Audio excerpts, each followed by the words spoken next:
discouraged when no answer came, for I prayed for years and I still saw no change. I was ready to give up, thinking, what can I do? But when I prayed that last time, God's power broke through. And prayer is just as big as God is. Prayer is just as strong as God is strong. Prayer can reach as far as God can reach. Don't ever give up, just pray. Don't ever give up, just pray. We have been given a means to the throne of the God whose potential is yet to be known. There is no limit as to what God can do, so just keep on praying. He's listening to you, and prayer is just as big as God is. Prayer is just as strong as God is strong. Prayer can reach as far as God can reach. Don't ever give up, just pray. Don't ever give up. Don't ever give up. Don't ever give up, just pray.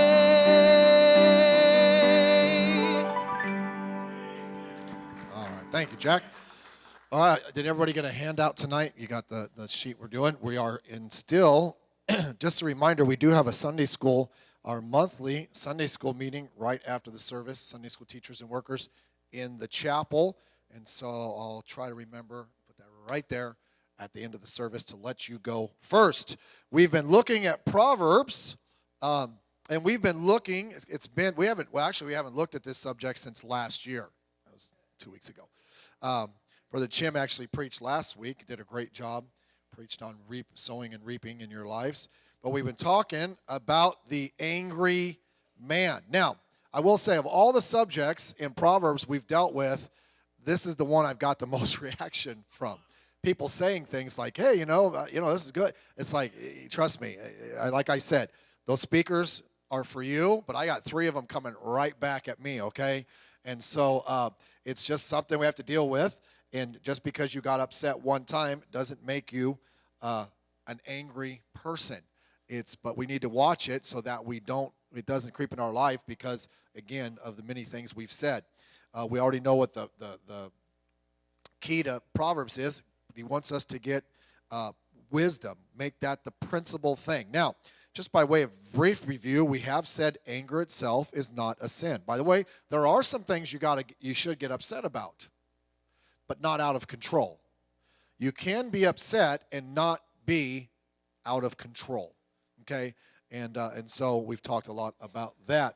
The Ephesians does tell us, be ye angry and sin not. A lot of us just wish it would have stopped at the first 3 words, right? Be ye angry. Say, man, I obey that Bible verse all the time. There's always a catch to everything, right? And sin not. It's like, oh, man. Yeah, you got to behave ourselves. Remember, we also said that, and the reason it's important, constant anger is a sign of an immature Christian. The opposite of anger, one of the opposites of anger would be patience. And the verse there in the book of James tells us that God brings trials and things into our life for the specific purpose of teaching us patience. Because patience makes us, the verse is there in James, you may not have that verse, we looked at it, James 4, we want patience to have her perfect work that we may be perfect or mature. And so when we struggle with anger and we get out of control with anger, that's a sign to us that our maturity level is not where it should be as a Christian. And that's God's warning to us. Just by way of review, we'll read these. We said, number 1, the angry man handles the situations of life just like a fool would. Not that he's a fool, but sometimes people that are not fools can act in certain areas foolishly. Number 2, an angry man will create and increase problems for all those whom he is around. Number 3, an angry man is always getting himself into trouble. Number 4, helping an angry man with his problems without getting to the root is a waste of time. And that's really a key for all of us. Get to the root of the problem. The best way to deal with the fruit is to get rid of the root. Then you have no more fruit. What'd you just say? I have no idea. Number 5, an angry person is someone you do not want to be close friends with or spend time with. Now, these last ones, I apologize. Last time we met, we didn't have a handout. I forgot to turn that in. So here they are. You can just have those for your notes. An angry man reproduces himself those whom he hangs around with. We become like an angry person if we hang around with an angry person. Number 7, an angry person's lack of self-control makes them defenseless from all kinds of destructive influences. Why? Because a person that struggles with anger has no self-control, and when you have no self-control, you're susceptible to all kinds of sinful influence. Number 8, an angry man uplifts and abounds in that which is wrong and sinful. Number 9, an angry man will not make an attempt to hide his anger. And then that was number 9. Number 10, an angry man lacks understanding. Now, I told you we weren't just going to slam the angry man. We're actually going to try to give you some helps, okay? Let me give you some helps tonight in overcoming your anger. How can we overcome it? By the way, we have to overcome it.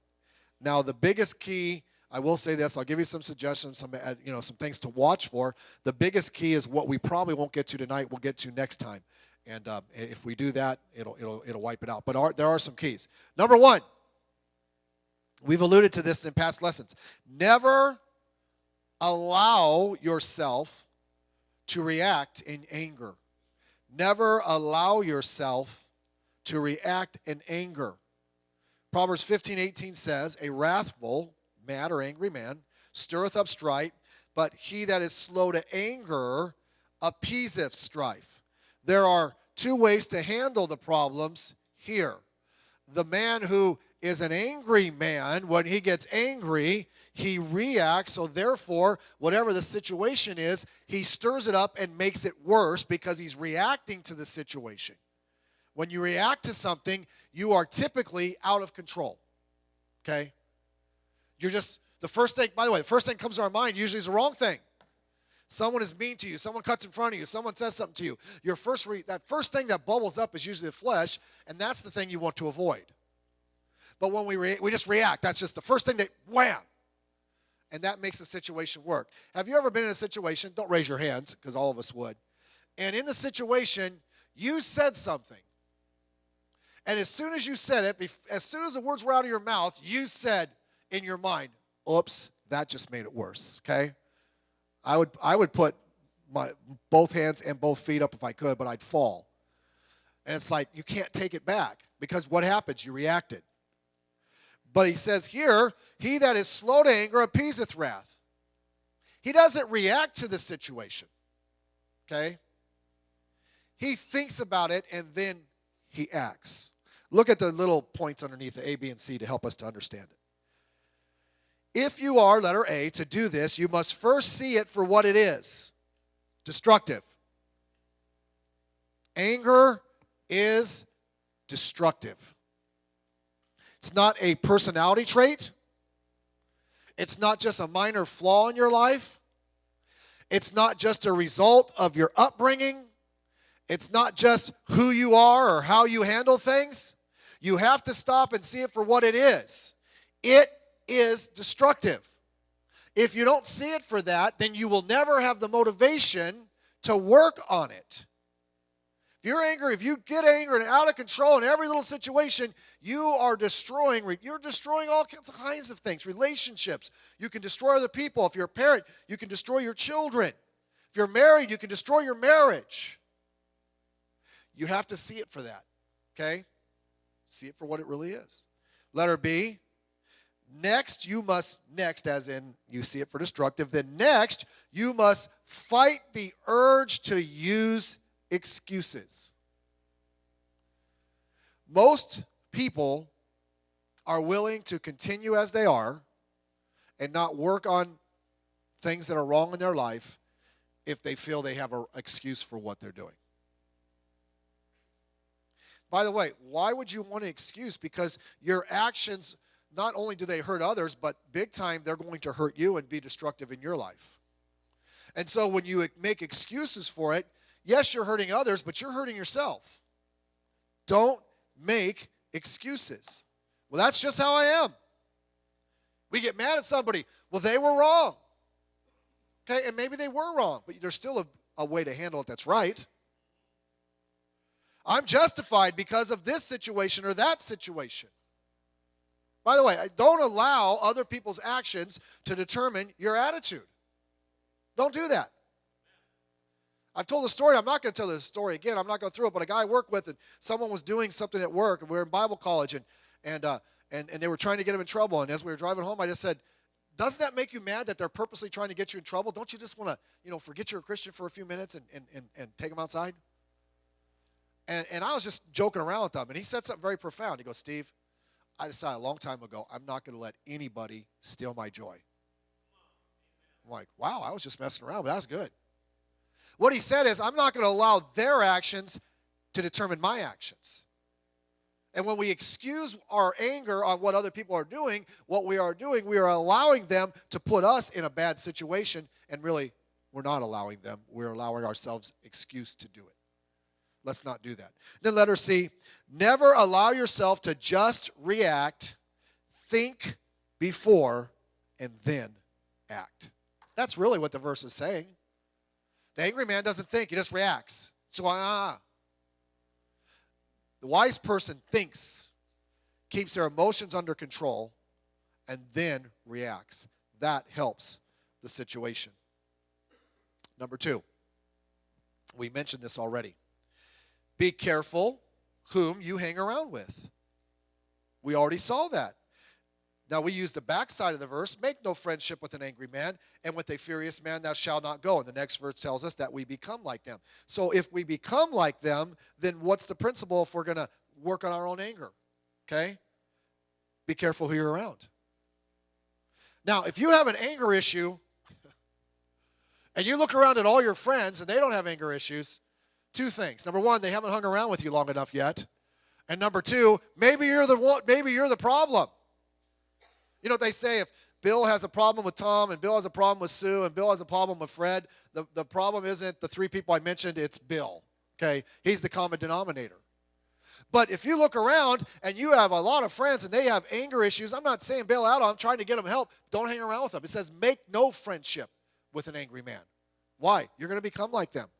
Or if you're not with them, around them long enough for you to become like them, you're going to be a partaker of the strife that they stir up, the problems that they cause. Why? Because you're with them. But if you don't want to be angry, by the way, and that's just a principle of life. Choose friends that you would want to be like. Now, I understand all of us, there's people maybe as we're more mature Christians and they're new in the Lord and we're trying to help them and they're trying to be around new Christians. I'm not talking about that, but I'm just talking about be careful who you're around. Your closest friends, your confidants ought to be people that maybe spur you to be a better person, to be a better Christian. Okay? That's very, very important. And especially if you have an anger problem. Learn from people. Be around people. And don't hang around with somebody that is angry. Remember this. You cannot control how people influence you. You can only control who you allow to influence you. The choice is made in who you are hanging around with. But once you choose to hang around with them, the influence is automatic. So what's the principle? Choose whom you allow to influence you. And allow them to spur you on. Number 3, we've already mentioned this, and we'll give you a little help with it later. You must learn some self-control. I put the word some in there. He that hath no rule over his own spirit is like a city that is broken down without walls. Now, we're going to talk later about God helping us and how God can help us to overcome it. Okay? But let me say this. Self-control, I don't like that because whatever. But you do need to do something. We are not to the point, unless we've allowed sin to get in our life, where we cannot we allow ourselves just to do whatever we want. We've got to put some effort in. And if we don't put effort in, we cannot blame God if he doesn't do anything in our life. See, most people, when they struggle with something, here's how they pray. Lord, help me to overcome this. Help me to not do this. Or help me to do this. And then the thing they ask God to help them to do never happens. Or the thing they ask God to help them not to do, they still do. Or the thing they ask God to help them grow in, they don't grow. Why? That's half the equation. See, usually most people pray that, and then they never put any effort in on their own. God's just supposed to miraculously grab them by the hair and drag them and make them do what they're supposed to do. I heard someone preach a message one time, and the title sounds wrong, but the principle's true. God helps them who help themselves. In other words, if I'm trying to read my Bible every day this year, I say, Lord, help me to read my Bible every day this year, and I get up in the morning and I don't try to crack my Bible, I don't have a time to do it, I'm not going to read my Bible, and that's not God's fault. I've not put any effort in. But what happens is, as we strive to do that which is right, and we're praying and asking the Lord to help us, he gives us that strength to do the things we're supposed to do as we are seeking to do those things we are supposed to do. Okay? We're not some mechanical robot. And so we need to put some effort in and have a little self-control. If not, we are ultimately blaming God. We're no different than Adam. When God said, hey, what happened here? You sinned. He said, well, it was that woman, the one you gave me.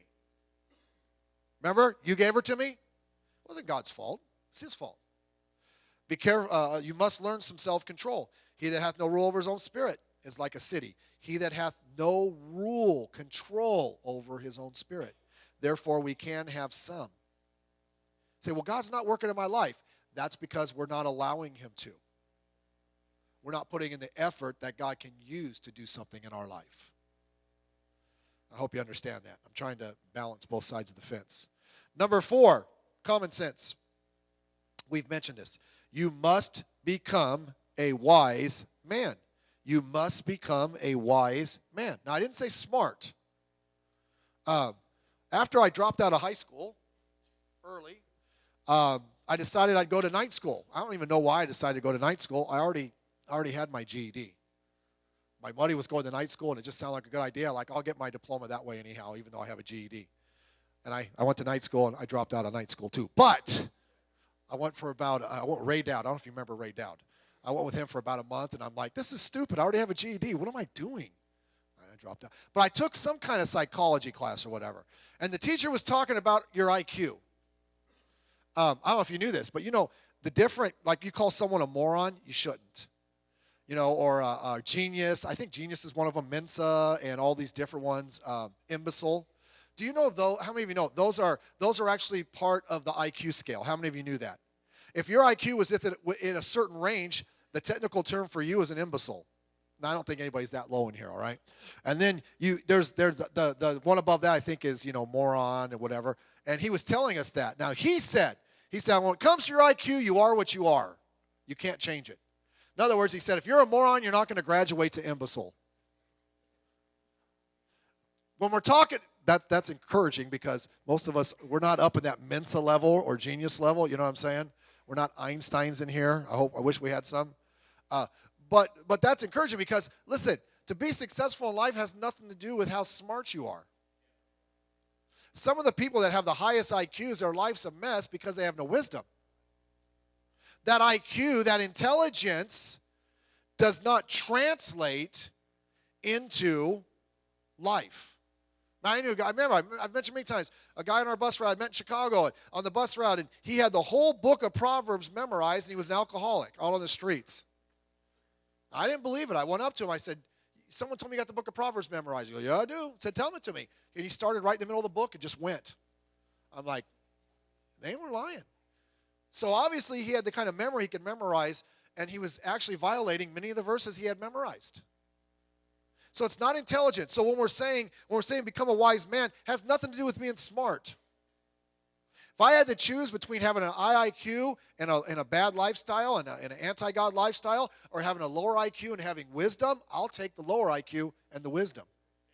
Because wisdom is just simply the ability to get into that book and put into practice the principles God tells us, and we experience the success God has for us. Anybody can do that.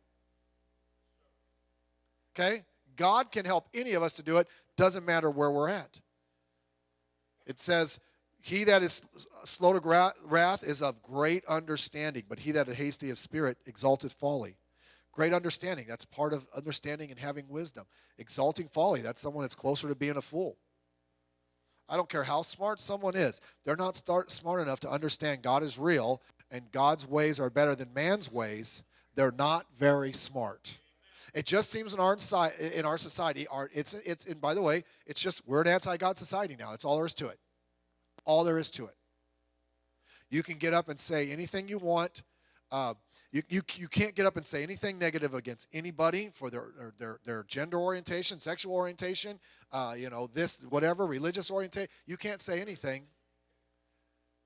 Even if you're just stating the truth, not trying to be negative, but anybody can get up and say something against Christianity, and it's okay.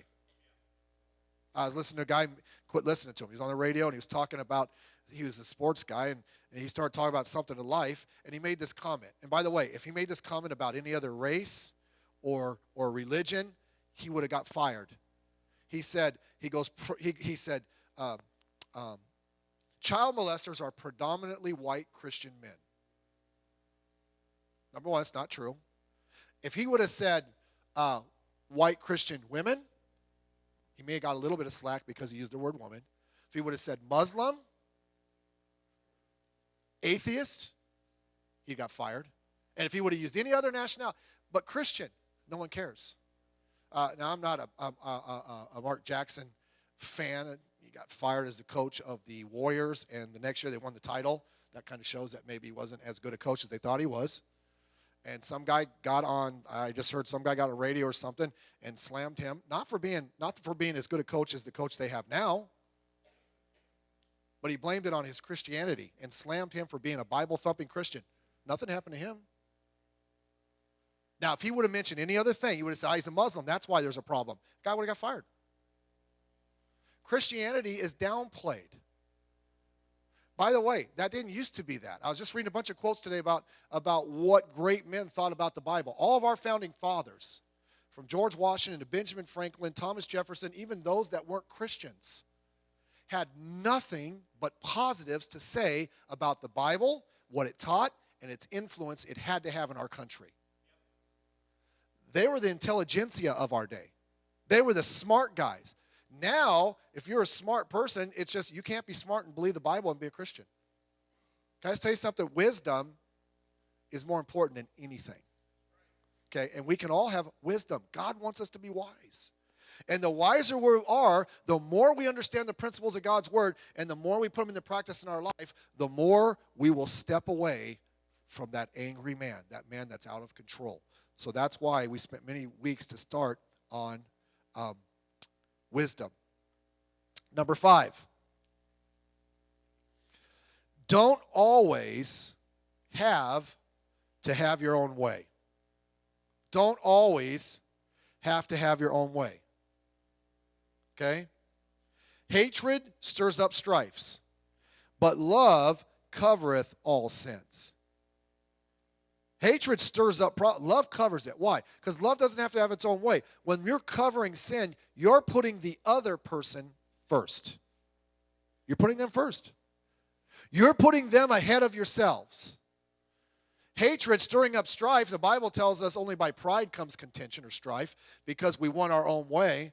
But we stir it up because we're not getting what we want. Don't always have, if you always have to have your own way, look, an adult who has an anger issue is no different than a little child that throws a temper tantrum. Why do they throw? Because I did not get what I want. Therefore, I am mad. I have to have my way. You see it. You've had little children in your home, or you have little children in your home. We've had them in our home, and we have grandkids now. They're little, and they won't even be playing with something. If someone comes in and starts playing with a toy, they're not even playing with it. They want it. It's mine.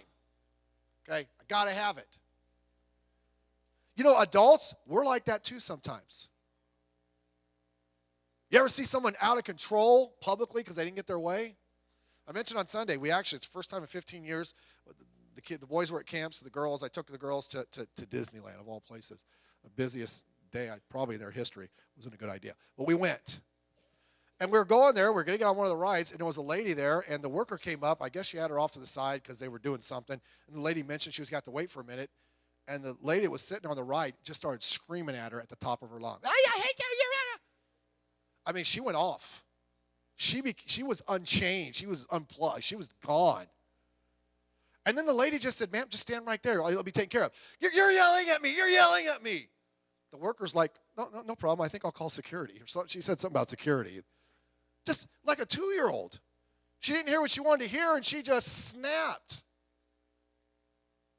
We do that sometimes because we didn't have our own way.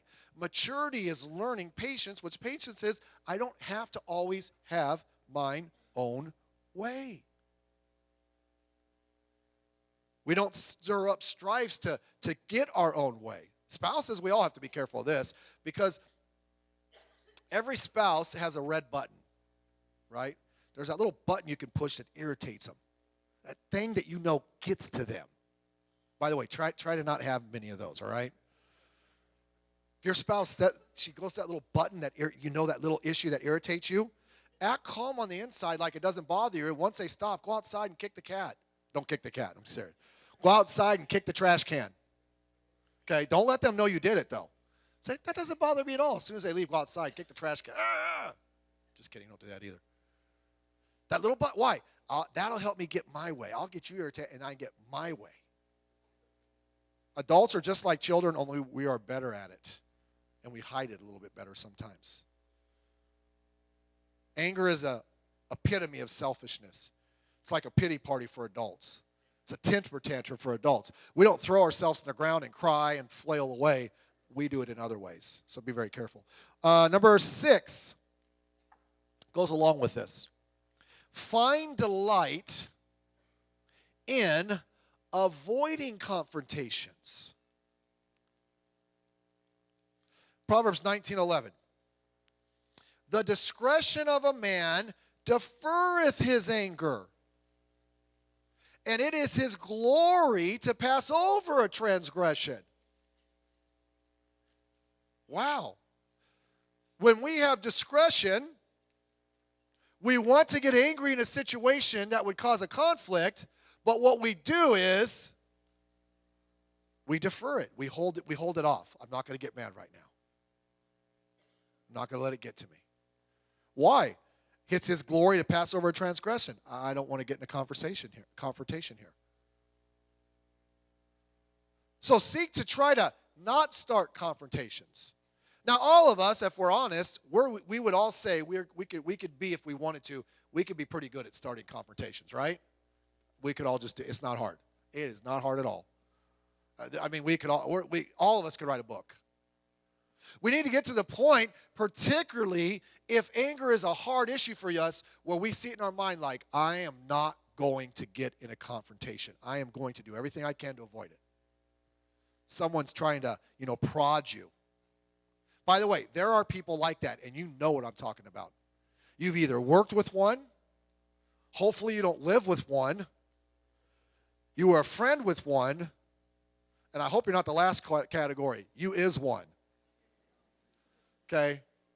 I mean, they just always throwing little things out there to see if they can get under your skin. Now, that kind of person, I'll just be real honest with you. When I was in Bible college, I worked with a guy, and we were in a carpool, and that was his gift. It was not a spiritual gift, but if it was, he had it nailed. And he would always say little things, and I'll just be honest with you. One time, we were in the car, and there was one guy, good guy, but he would always get on him, and he knew it bothered this guy. One time, they got out of the car after we got back to the college, and all I know is they were wrestling in the snow.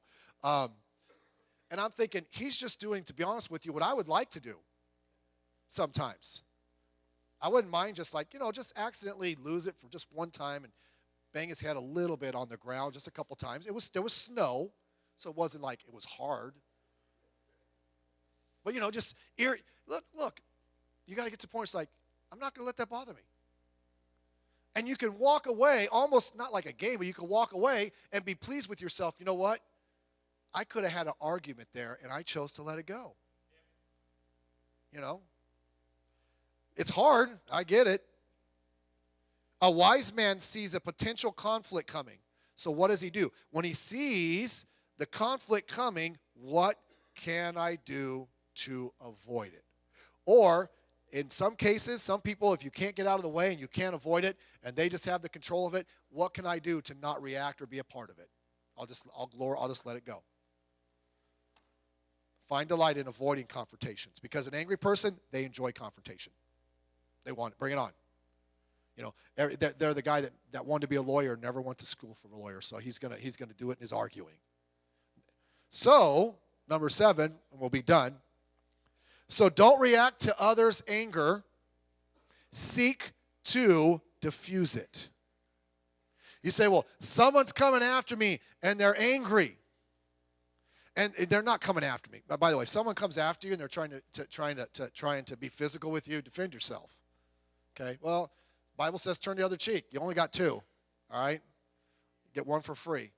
I'm not saying you I'm talking about verbal confrontation. They're coming out. Just, hey, look. What can I do to diffuse this situation? There are some things you can do. Proverbs 15:1. A soft answer turneth away wrath, but grievous wounds stir up anger. Slothful men bring a city into a snare. Scornful men, bring a city into a snare, but wise men turn away wrath. The wrath of a king is as a messenger's of death, but a wise man will pacify it. Okay? If someone does get angry, by the way, all you can control in any situation, there's 2 people. All you can do, you can only control one person in the situation. Who is it? Yourself. That's all you can do. So you can do everything, and you see it coming, maybe there's some things you can do to diffuse it. Do everything you can within your power. Don't just say, well, you know what? They came at me or were angry, and they started it. What do you want me to do? Well, maybe you could have done some things to diffuse it. Well, they're wrong. Okay, we're not talking about if they're wrong. We're talking about you're trying to make sure that you don't lose your anger. There's several things you can do. A, Proverbs 51 tells us, using soft words. Soft words. What does that mean? We don't raise our voice. Say, how do you know that's true? I've done that. And I've also done the opposite, okay? So I can tell you from both ends of the scale, it's true. They're starting to lose it, and you just talk softly. I'm sorry. Hey, what'd you do? You cut in front of me. Man, idiot. Sorry, I didn't see you. That's kind of, unless the guy's really having a bad day, that's kind of hard to come back at. Say, well, okay. Someone called me one time, it was a family member, somebody, a distant family member. They were upset about something. They just kept, they were getting angry, and they're yelling on the phone. And every time they would yell, I'd lower my voice, yeah, and I'd point out something, and it would calm them down. And then they'd start revving themselves back up. Just that calm voice, trying to calm things down and not say anything to stir things up. Soft answer. Well, they're wrong at what they're saying. Okay, well, don't tell them they're right, but try to do what you can to diffuse the situation from your end. Why? Because we're going back to the other one. We're trying to find delight in avoiding confrontations. Letter B. Another way you can diffuse it is by listening to the emotion, not the words. Listening to emotions, not the words. Scornful men bring a city into a scare. Man, they're angry. Their emotions are involved. Sometimes someone is upset and they're saying things that they don't even believe. They're just saying those words because they're upset. If you can control your emotions, think about not what they're saying, but the emotion behind it. Why are they saying that? Usually when someone, sometimes people get upset about something and they're blowing out of proportion, but there's that small little nugget of truth that they didn't control, that was, maybe that someone was wrong and caused them to get upset in the first place. They're blowing it out of control. Hey, listen to emotion. I understand why you're upset about that. See where they're coming from. See why they're saying what they're saying, not what they're saying. Find the root of the conflict. Don't listen to all the nonsense.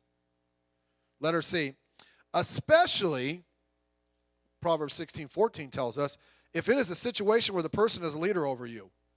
Now, we don't have this. Obama thinks he's a king, but he can only do so much. The wrath of a king is as messengers of death. Okay?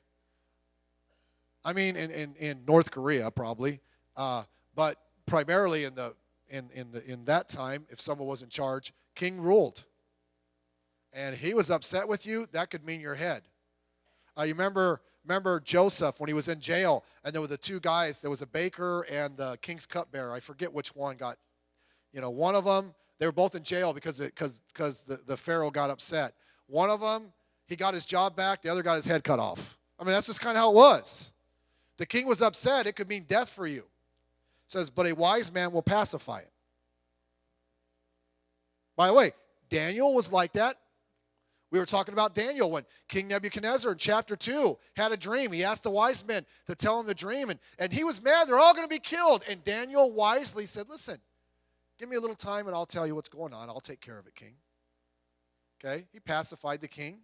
Now, by the way, there was times that he didn't. Shadrach, Meshach, and Abednego, they tried to pacify King Nebuchadnezzar. They said, listen, we're not trying to be rude to you here. We're not going to be careful, but we ain't worshiping your image. If you want to throw us in the fire, go right ahead.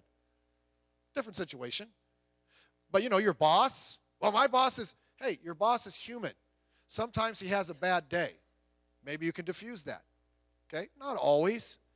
But we want to make sure if someone reacts incorrectly that it does not cause us or give us excuse in our own mind for us to act incorrectly. Wisdom says, I'm going to try to diffuse the situation. Let's pray.